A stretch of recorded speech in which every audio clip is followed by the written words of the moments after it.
그 누구도 바라지 않았던 상황이 벌어졌습니다. 토트넘과 에버튼 경기에서 손흥민의 백태클에 고메즈가 큰 부상을 당하고 말았죠. 끔찍한 일이 아닐 수 없습니다. 축구에서는 종종 이런 경우들이 많이 일어납니다. 악의적으로 수비를 하면서 그런 경우들이 벌어지는 일들도 종종 있고요. 전혀 의도하지 않았지만 큰 사고로 이어지는 경우들도 있습니다. 그만큼 축구는 격렬한 스포츠이죠.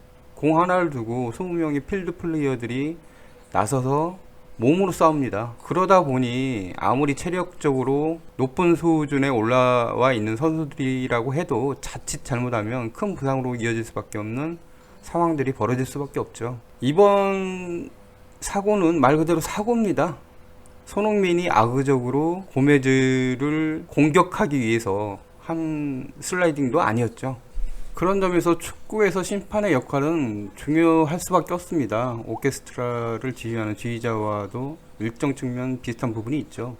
경기가 과열되면 시켜주고, 그리고 루즈해지면 그 신속하게 경기를 할 수 있도록 그 방향을 잡아준 역할을 심판이 하는 거죠.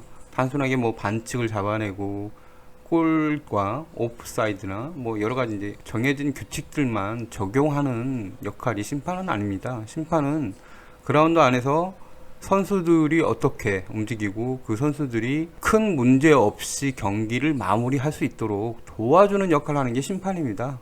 그런 점에서 토트넘과 에버튼전 심판은 최악이었습니다. 경기 시작부터 엉망진창이었고, 이런 경기들을 어떻게 풀어내고 이끌어야 될지에 대해서 심판은 전혀 모르는 듯 했습니다. 경기가 과열될 수밖에 없도록 조장한 것 역시 심판으로 볼 수밖에 없죠.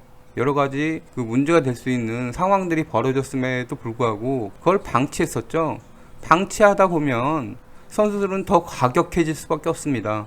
심판이 이 정도는 충분히 카드를 주지 않는다라는 생각이 들면 점점 더 과격한 플레이를 하게 될 수밖에 없다라는 거죠. 손흥민의 백태클은 분명히 잘못입니다. 하지만 옐로우 카드 정도로 끝날 수 있는 건이었지만 다리 부상이 심각해지면서 바로 퇴장이 되었죠. 하지만 그 퇴장 과정을 보면 또 문제가 있죠. 그러니까 손흥민이 직접적인 피해라기보다는 시작점이었지만 오리에가 뒤늦게 뛰어들면서 그 충돌 과정에서 다리 부상이 났던 거니까, 엄밀하게 이야기를 하자면 오리에 역시 퇴장을 당해도 무방하다는 거죠. 결국 손흥민은 옐로우 카드, 오리에는 퇴장, 이렇게 볼 수도 있었음에도 불구하고 이것을 제대로 적용하지 못했다는 것도 문제가 되고 있습니다. 그러니까 누구의 잘못이라기보다 경기에 너무 집중하다 보니 생긴 사고였습니다. 그리고 이런 과열된 경기를 만든 건 역시 심판의 잘못이었고요.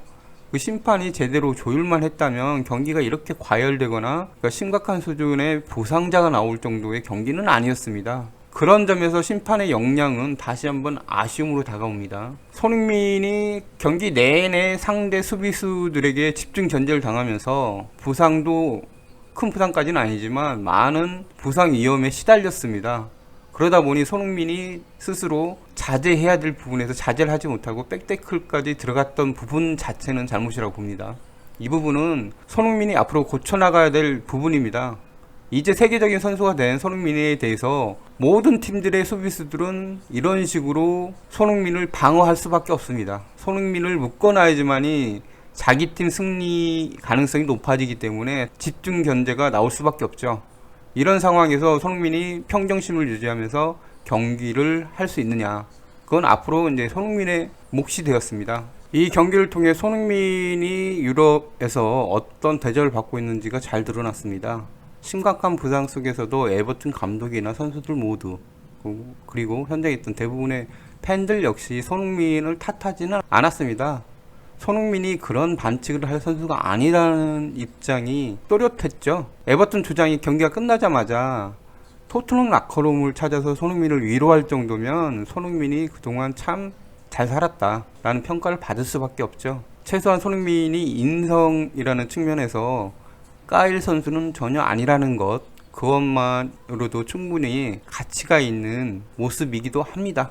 아쉽긴 하지만 손흥민이 심각한 트라우마에 걸릴 가능성도 있습니다. 경기 중 부상 상황을 직접 봤고 손흥민이 오열하는 모습을 보면 상당한 충격을 받았다라는 것은 누구나 쉽게 알 수 있는 부분이죠. 토트넘 팀에서는 심리적인 치료들도 지원을 할 예정이라고 하고요. 한국 대표팀에서도 손흥민이 제대로 상처에서 벗어나고 다시 정상적인 모습을 찾을 수 있도록 돕겠다고 나섰습니다. 우선 마음을 추스리고 손흥민 스스로가 그 상황에서 벗어나고 이겨내려고 하는 노력들이 지금 필요한 시기입니다. 이번 기회에 손흥민이 다시 한번 더 성장한 모습으로 팬들에게 돌아왔으면 좋겠습니다.